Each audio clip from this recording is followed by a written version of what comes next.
Hello students, ਅਸੀਂ ਕਰ ਰਹੇ ਹਾਂ ਕਲਾਸ 10th ਚੈਪਟਰ 6 ਟ੍ਰਾਇੰਗਲਸ ਤ੍ਰਿਭੁਜ ਐਕਸਰਸਾਈਜ਼ 6.5 ਅਤੇ ਕੁਐਸਚਨ ਸਾਡਾ ਹੈ 12th। ਸੋ ਕੁਐਸਚਨ ਦੇ ਵਿੱਚ ਸਾਡੇ ਕੋਲ ਕੀ ਹੈ, ਦੋ ਖੰਭੇ ਦਿੱਤੇ ਗਏ ਹਨ, ਦੋ ਪੋਲਸ ਜਿਨ੍ਹਾਂ ਨੂੰ ਅਸੀਂ ਕਹਾਂਗੇ, ਜਿਨ੍ਹਾਂ ਦੀ ਹਾਈਟਸ ਜਿਹੜੀਆਂ ਨੇ ਉਚਾਈਆਂ ਮਤਲਬ ਕਿ ਹਾਈਟਸ ਨੇ ਸਾਡੇ ਕੋਲ ਇੱਕ 6 ਮੀਟਰ ਉਚਾਈ ਹੈ, ਇੱਕ ਦੂਸਰੇ ਦੀ ਕਿੰਨੀ ਹੈ 11 ਮੀਟਰ।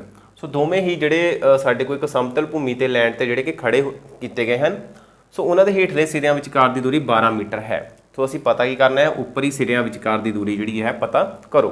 ਸੋ ਕੀ ਹੈ, ਸਾਡੇ ਕੋਲ ਇਸ ਤਰ੍ਹਾਂ ਇੱਕ ਪੋਲ ਹੈ 6 ਮੀਟਰ ਦਾ ਅਤੇ ਦੂਸਰਾ ਪੋਲ ਹੈ ਸਾਡੇ ਕੋਲ ਇਸ ਤਰ੍ਹਾਂ 11 ਮੀਟਰ ਦਾ। ਸੋ ਇਹ ਹੈ ਸਾਡੇ ਕੋਲ 6 ਮੀਟਰ ਅਤੇ ਇਹ ਹੈ ਸਾਡੇ ਕੋਲ 11 ਮੀਟਰ। ਸੋ ਦੋਵਾਂ ਦੇ ਜਿਹੜੇ ਨੀਚੇ ਵਾਲੇ ਸਿਰੇ ਹਨ ਸਾਡੇ ਕੋਲ, ਇਹਨਾਂ ਨੂੰ ਮਿਲਾਉਂਦੇ ਹਾਂ ਤਾਂ ਸਾਡੇ ਕੋਲੇ ਹੇਠਲੇ ਸਿਰਿਆਂ ਦੀ ਦੂਰੀ ਕਿੰਨੀ ਦਿੱਤੀ ਗਈ ਹੈ 12 ਮੀਟਰ। ਸੋ ਇਹ ਹਨ ਦੋਵਾਂ ਦੇ ਉੱਪਰੀ ਸਿਰੇ। ਸੋ ਅਸੀਂ ਪਤਾ ਕਰਨਾ ਹੈ ਕਿ ਉੱਪਰੀ ਸਿਰਿਆਂ ਵਿਚਕਾਰ ਦੀ ਦੂਰੀ, ਇਹਦਾ ਮਤਲਬ ਇੱਥੋਂ ਲੈ ਕੇ ਅਸੀਂ ਪੁਆਇੰਟ ਤੱਕ ਦੀ ਜਿਹੜੀ ਦੂਰੀ ਹੈ ਉਹ ਪਤਾ ਕਰਨੀ ਹੈ। ਸੋ ਇਸ ਲਈ ਅਸੀਂ ਦੋਵਾਂ ਪੁਆਇੰਟਸ ਨੂੰ ਜਿਹੜਾ ਆਪਸ ਵਿੱਚ ਮਿਲਾ ਦਿੰਦੇ ਹਾਂ। ਸੋ ਇਹ ਹੈ ਅਸੀਂ ਜੋ ਦੂਰੀ ਪਤਾ ਕਰਨੀ ਹੈ। ਹੁਣ ਅਸੀਂ ਇਸ ਦਾ ਨਾਮ ਰੱਖਦੇ ਹਾਂ A B C ਅਤੇ D। ਹੁਣ ਸਾਡੇ ਕੋਲ ਕੀ ਬਣ ਗਿਆ, AB ਬਰਾਬਰ AD ਬਰਾਬਰ BC ਬਰਾਬਰ। ਹੁਣ AB ਸਾਡੇ ਕੋਲ ਹੈ ਹੇਠਲੇ ਸਿਰਿਆਂ ਦੀ ਦੂਰੀ ਜੋ ਬਰਾਬਰ ਹੈ ਸਾਡੇ ਕੋਲ 12 ਮੀਟਰ। ਸੋ AD ਸਾਡੇ ਕੋਲ ਹੈ ਖੰਭੇ ਦੀ ਉਚਾਈ। ਸੋ ਉਚਾਈ ਹੈ ਸਾਡੇ ਕੋਲ 6 ਮੀਟਰ। ਸੋ ਇਹ ਵੀ ਸਾਡੇ ਕੋਲ ਖੰਭੇ ਦੀ ਉਚਾਈ ਹੈ, ਇਹ ਸਾਡੇ ਕੋਲ ਹੈ 11 ਮੀਟਰ।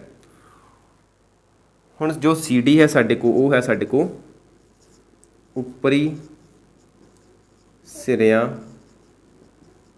ਵਿਚਕਾਰ ਦੂਰੀ। ਸੋ ਇਹ ਜੋ ਦੂਰੀ ਹੈ ਇਹ ਅਸੀਂ ਪਤਾ ਕਰਨੀ ਹੈ ਕਿ ਸਾਡੇ ਕੋਲ ਕਿੰਨੀ ਆਉਂਦੀ ਹੈ। ਵੇਖਦੇ ਹਾਂ।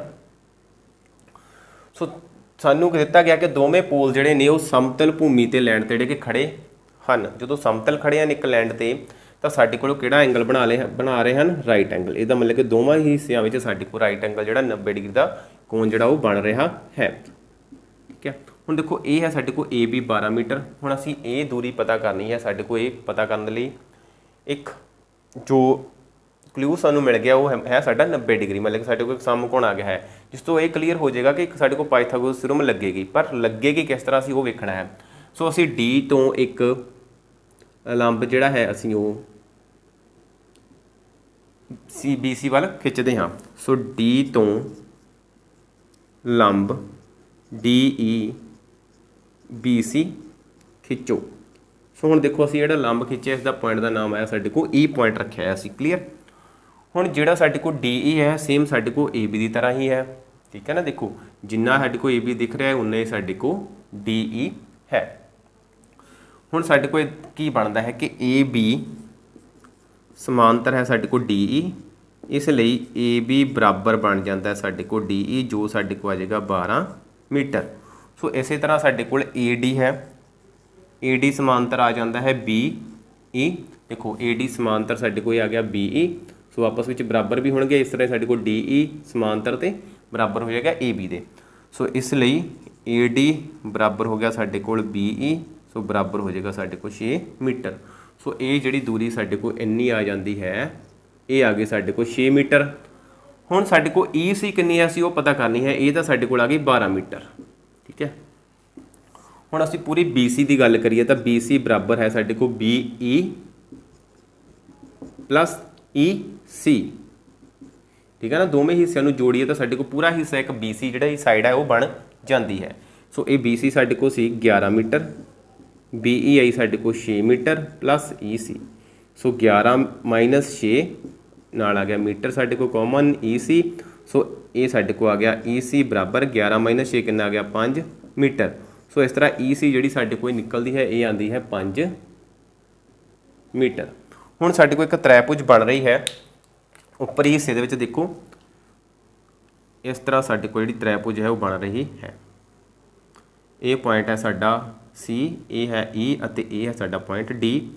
ਸੋ ਦੇਖੋ ਸਾਡੇ ਕੋਲ ਇੱਥੇ ਰਾਈਟ ਐਂਗਲ ਬਣ ਰਿਹਾ ਹੈ ਬਿਲਕੁਲ ਇਸ ਤਰ੍ਹਾਂ ਸਿੱਧਾ। ਇਹ ਇੱਕੋ ਹੀ ਰੇਖਾ ਨਾ, ਸਾਡੇ ਕੋਲ ਇੱਕ ਹੀ ਰੇਖਾ ਹੈ ਤਾਂ ਸਾਡੇ ਕੋਲ ਇਸ ਤਰ੍ਹਾਂ ਜਿੰਨੀਆਂ ਵੀ ਲਾਈਨਸ ਇਸ 'ਤੇ ਬਣਨਗੀਆਂ ਤਾਂ ਇਹ ਸਾਰੀਆਂ ਹੀ ਸਾਡੇ ਕੋਲ ਕੀ ਬਣਾਉਣਗੀਆਂ, ਰਾਈਟ ਐਂਗਲ ਜਿਹੜਾ ਬਣਾਉਣਗੀਆਂ। ਇਸ ਲਈ ਸਾਡੇ ਕੋਲ E ਤੇ ਵੀ ਇੱਕ 90 ਡਿਗਰੀ ਦਾ ਕੋਣ ਬਣ ਰਿਹਾ ਹੈ। ਸੋ ਜਦੋਂ 90 ਡਿਗਰੀ ਦਾ ਐਂਗਲ ਬਣ ਗਿਆ ਤਾਂ ਸਾਨੂੰ ਕਲੀਅਰ ਹੋ ਗਿਆ ਕਿ ਸਾਡੇ ਕੋਲ ਇਸਦੇ ਆਪੋਜ਼ਿਟ ਸਾਈਡ ਕਿਹੜੀ ਹੈ, H ਹੈ।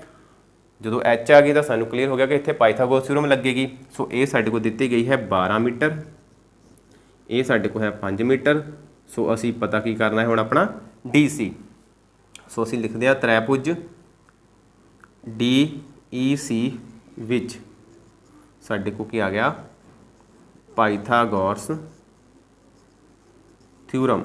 ਸੋ ਜਦੋਂ ਅਸੀਂ ਪਾਈਥਾਗੋਰਸ ਥਿਊਰਮ ਲਗਾਈ ਤਾਂ ਸਾਡੇ ਕੋਲ ਕੀ ਬਣੇਗਾ, h² = b² + p²। ਸੋ ਇਸ ਨੂੰ ਜਦੋਂ ਲਗਾਉਂਦੇ ਹਾਂ ਤਾਂ ਸਾਡੇ ਕੋਲ ਆਉਂਦਾ ਹੈ h ਕਿੰਨਾ ਹੈ ਸਾਡੇ ਕੋਲ, CD ਦਾ ਵਰਗ ਬਰਾਬਰ ਆ ਗਿਆ ਸਾਡੇ ਕੋਲ b ਕਿੰਨਾ ਹੈ, DE ਦਾ ਵਰਗ, ਠੀਕ ਹੈ। ਇਸ ਨੂੰ b ਮੰਨਦੇ ਆ, ਇਹ ਸਾਡਾ ਹੈ p। ਸੋ ਪਲੱਸ ਆ ਗਿਆ ਸਾਡੇ ਕੋਲ EC ਦਾ ਵਰਗ। ਸੋ CD ਅਸੀਂ ਪਤਾ ਕਰਨੀ ਹੈ, DE ਹੈ ਸਾਡੇ ਕੋਲ 12 ਮੀਟਰ ਸਕੁਅਰ ਪਲੱਸ EC ਆ ਗਿਆ ਸਾਡੇ ਕੋਲ 5 ਮੀਟਰ ਸਕੁਅਰ।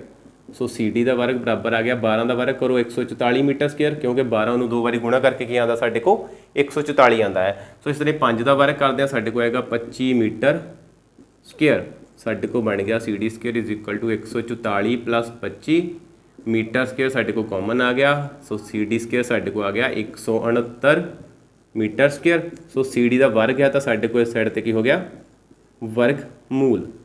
ਹੁਣ ਦੇਖੋ ਵਰਗਮੂਲ ਦੇ ਵਿੱਚ ਮੀਟਰ ਦਾ ਵਰਗ ਤਾਂ ਸਾਡੇ ਕੋਲ ਦਿੱਤਾ ਗਿਆ ਹੈ। ਸੋ ਇਸ ਲਈ ਵਰਗ ਜਿਹੜਾ ਹੈ ਉਹ ਵਰਗਮੂਲ ਨਾਲ ਕੈਂਸਲ ਹੋ ਗਿਆ। ਸੋ ਧਿਆਨ 'ਚ ਰੱਖਣਾ ਹੈ ਕਿ ਵਰਗ ਜਿਹੜਾ ਵਰਗਮੂਲ ਨਾਲ ਕੈਂਸਲ ਹੋ ਜਾਂਦਾ ਹੈ। ਸੋ CD ਬਰਾਬਰ ਆਇਆ ਸਾਡੇ ਕੋਲ 169 ਮੀਟਰ ਆ ਗਿਆ ਵਰਗਮੂਲ 'ਚੋਂ ਬਾਹਰ। ਸੋ ਧਿਆਨ ਦਿਓ ਕਿ ਸਾਡੇ ਕੋਲ ਦੇਖੋ ਇੱਥੇ ਮੀਟਰ ਸਕੁਅਰ ਵਰਗਮੂਲ ਦੇ ਵਿੱਚ ਲਿਖਿਆ ਸੀ, ਹੁਣ ਅਸੀਂ ਬਾਹਰ ਲਿਖਿਆ ਹੈ, ਠੀਕ ਹੈ। ਹੁਣ ਉਸ ਦੇ ਵਿੱਚ ਨਹੀਂ ਆ ਰਿਹਾ। ਸੋ ਹੁਣ ਕਿਹੜੀ ਸੰਖਿਆ ਜਿਸ ਨੂੰ 2 ਵਾਰੀ ਗੁਣਾ ਕਰਕੇ 169 ਆਉਂਦਾ ਹੈ। ਸੋ ਸਾਡੇ ਕੋਲ 13 ਹਨ, ਜਿਨ੍ਹਾਂ ਨੂੰ 2 ਟਾਈਮਸ ਅਸੀਂ ਮਲਟੀਪਲਾਈ ਕਰੀਏ ਤਾਂ ਸਾਡੇ ਕੋਲ 169 ਜਿਹੜਾ ਉਹ ਆ ਜਾਂਦਾ ਹੈ। ਸੋ ਸਾਡੇ ਕੋਲ ਆ ਗਿਆ 13 ਮੀਟਰ। ਸੋ ਇਹ ਆਈ ਸਾਡੇ ਕੋਲ CD। ਇਸ ਲਈ ਉੱਪਰੀ ਸਿਰਿਆਂ ਦੇ ਵਿਚਕਾਰ ਦੀ ਜਿਹੜੀ ਦੂਰੀ ਸੀ ਸਾਡੇ ਕੋਲ ਕਿੰਨੀ ਬਣ ਜਾਏਗੀ, ਉੱਪਰੀ ਸਿਰਿਆਂ ਵਿਚਕਾਰ ਦੀ ਦੂਰੀ ਮਤਲਬ ਕਿ CD ਜੋ ਬਰਾਬਰ ਆਏਗੀ ਸਾਡੇ ਕੋਲ 13 ਮੀਟਰ। ਸੋ ਇਹ ਸੀ ਸਾਡਾ ਕੁਐਸਚਨ ਨੰਬਰ 12, ਜਿਸ ਵਿੱਚ ਸਾਡੇ ਕੋਲ 2 ਪੂਲ ਦਿੱਤੇ ਗਏ ਸੀ 6 ਮੀਟਰ ਅਤੇ 11 ਮੀਟਰ। ਅਸੀਂ ਦੋਵੇਂ ਪੂਲ ਬਣਾਏ ਅਤੇ ਦੋਵਾਂ ਦੇ ਨਾਮ ਰੱਖ ਲਏ। AD ਇੱਕ ਦਾ ਨਾਮ ਰੱਖ ਲਿਆ ਸੀ BC, ਤੇ ਸਾਡੇ ਕੋਲ ਹੇਠਲੀ ਜਿਹੜੀ ਸਿਰਿਆਂ ਦੀ ਦੂਰੀ ਸੀ ਸਾਡੇ ਕੋਲ 12 ਮੀਟਰ ਸੀ। ਫਿਰ ਅਸੀਂ D ਤੋਂ ਲੰਬ ਲਿਆ, ਇੱਕ DE ਬਣ ਗਿਆ। ਇਹ ਦੋਵੇਂ ਪੈਰਲਲ ਹੋ ਗਏ ਅਤੇ ਇਜ਼ ਇਕੁਅਲ ਟੂ ਹੋ ਗਿਆ ਸਾਡੇ ਕੋਲ ਇੱਕ ਸਮਚਤੁਰਭੁਜ ਜਿਹੜੀ ਸਮਾਂਤਰ ਚਤੁਰਭੁਜ ਜਿਹੜੀ ਸਾਡੇ ਕੋਲ ਬਣ ਰਹੀ ਹੈ, ਪੈਰਲੋਗ੍ਰਾਮ ਬਣ ਰਿਹਾ ਹੈ। ਸੋ ਉਸ ਦੇ ਵਿੱਚ ਪੈਰਲੋਗ੍ਰਾਮ ਦੇ ਜਿਹੜੀਆਂ ਓਪੋਜ਼ਿਟ ਸਾਈਡ ਦਾ ਪੇਅਰ ਹੁੰਦਾ ਉਹ ਪੈਰਲਲ ਹੁੰਦਾ ਹੈ ਅਤੇ ਇਕੁਅਲ ਹੁੰਦਾ ਹੈ। ਸੋ ਫਿਰ ਸਾਡੇ ਕੋਲ ਇੱਕ ਤ੍ਰੈਭੁਜ ਉੱਪਰ ਬਣੀ ਤੇ ਜਿਸ ਤੇ ਅਸੀਂ ਪਾਈਥਾਗੋਰਸ ਥਿਊਰਮ ਲਗਾਈ ਅਤੇ ਆਪਣੀ ਜਿਹੜੀ ਉੱਪਰਲੀ ਸਿਰਿਆਂ ਦੀ ਦੂਰੀ ਸੀ ਅਸੀਂ ਉਹ ਪ੍ਰਾਪਤ ਕੀਤੀ ਹੈ। ਸੋ ਉਮੀਦ ਕਰਦਾ ਇਹ ਕੁਐਸਚਨ ਜਿਹੜਾ ਤੁਹਾਨੂੰ ਕਲੀਅਰ ਹੋ ਗਿਆ ਹੋਵੇਗਾ। ਸੋ ਵੱਧ ਤੋਂ ਵੱਧ ਬੱਚਿਆਂ ਤੱਕ ਸ਼ੇਅਰ ਕਰੋ ਤਾਂ ਜੋ ਅਸੀਂ ਦੂਜੇ ਬੱਚਿਆਂ ਦੀ ਵੀ ਸਹਾਇਤਾ ਕਰ ਸਕੀਏ। ਸੋ ਥੈਂਕ ਯੂ, ਮਿਲਦੇ ਹਾਂ ਨੈਕਸਟ ਕਲਾਸ ਦੇ ਵਿੱਚ ਨੈਕਸਟ ਕੁਐਸਚਨ ਦੇ ਨਾਲ।